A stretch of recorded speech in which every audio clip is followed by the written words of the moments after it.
people think of blockchain as the technology that powers Bitcoin. While this was its original purpose, blockchain is capable of so much more. Despite the sound of the word, there's not just one blockchain. Blockchain is shorthand for a whole suite of distributed ledger technologies that can be programmed to record and track anything of value, from financial transactions to medical records or even land titles. You might be thinking, we already have processes in place to track data. What's so special about blockchain? Let's break down the reasons why blockchain technology stands to revolutionize the way we interact with each other. Reason number 1, the way it tracks and stores data. Blockchain stores information in batches called blocks that are linked together in a chronological fashion to form a continuous line, metaphorically, a chain of blocks. If you make a change to the information recorded in a particular block, you don't rewrite it. Instead, the change is stored in a new block, showing that X changed to Y at a particular date and time. Sound familiar? That's because blockchain is based on the centuries-old method of the general financial ledger. It's a non-destructive way to track data changes over time. Here's one example. Let's say there was a dispute between Anne and her brother Steve over who owns a piece of land that's been in the family for years. Because blockchain technology uses the ledger method, there is an entry in the ledger showing that Adam first owned the property in 1900. When Adam sold the property to Dave in 1930, a new entry was made in the ledger, and so on. Every change of ownership of this property is represented by a new entry in the ledger, right up until Anne bought it from their father in 2007. Anne is the current owner, and we can see that history in the ledger. Now, here's where things get really interesting. Unlike the age-old ledger method, originally a book, then a database file stored on a single system, blockchain was designed to be decentralized and distributed across a large network of computers. This decentralizing of information reduces the ability for data tampering and brings us to the second factor that makes blockchain unique. It creates trust in the data. Before a block can be added to the chain, a few things have to happen. First, a cryptographic puzzle must be solved, thus creating the block. The computer that solves the puzzle shares the solution to all of the other computers on the network. This is called proof of work.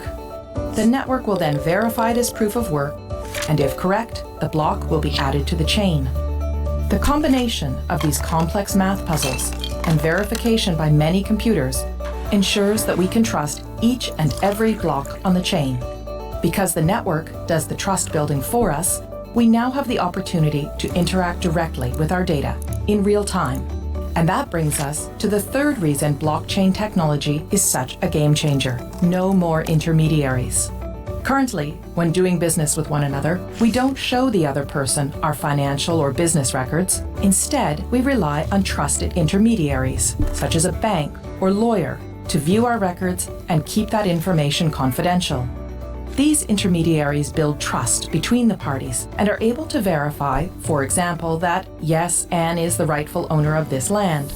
This approach limits exposure and risk, but also adds another step to the exchange, which means more time and money spent. If Anne's land title information was stored in a blockchain, she could cut out the middleman, her lawyer, who would ordinarily confirm her information with Steve. As we now know, all blocks added to the chain have been verified to be true and can't be tampered with, so Anne can simply show Steve her land title information secured on the blockchain. Anne would save considerable time and money by cutting out the middleman.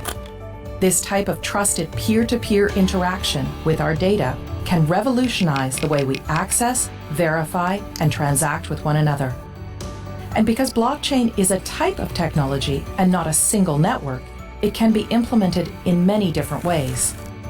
Some blockchains can be completely public and open to everyone to view and access. Others can be closed to a select group of authorized users, such as your company, a group of banks, or government agencies. And there are hybrid public-private blockchains too. In some, those with private access can see all the data, while the public can see only selections. In others, everyone can see all the data, but only some people have access to add new data. A government, for example, could use a hybrid system to record the boundaries of Anne's property and the fact that she owns it while keeping her personal information private. Or it could allow everyone to view property records, but reserve to itself the exclusive right to update them.